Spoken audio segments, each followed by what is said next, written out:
Mes chers amis, Boker Tov. Les premiers versets de l'Haftara de Béalotra sont heureux, joyeux.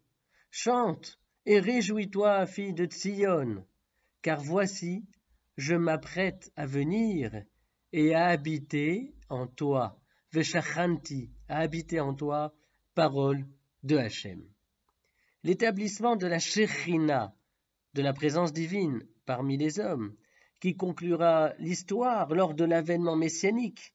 Cet établissement de la présence divine de la Shechina constituera le prolongement du premier établissement de cette même présence dont il est précisément question dans la paracha de Béalotra, puisqu'un passage de celle-ci est consacré au déplacement du Mishkan, le sanctuaire du désert.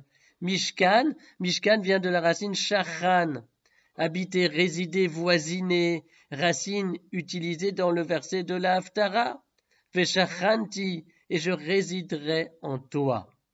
Comme pour la lumière de l'histoire dont nous avons évoqué l'existence hier, entre l'étape primordiale et l'épisode final de l'histoire, eh bien, l'histoire humaine s'écrit dans un vide apparent, un vide de présence manifeste. Il y avait une présence manifeste au début de l'histoire hébraïque, il y aura une présence manifeste à la fin de l'histoire, et entre ces deux présences, il y a du vide apparent que la Torah demande de combler par l'accomplissement des mitzvot de la Torah, ces mitzvot qui sont des traces dans le monde de cette présence avec un P majuscule.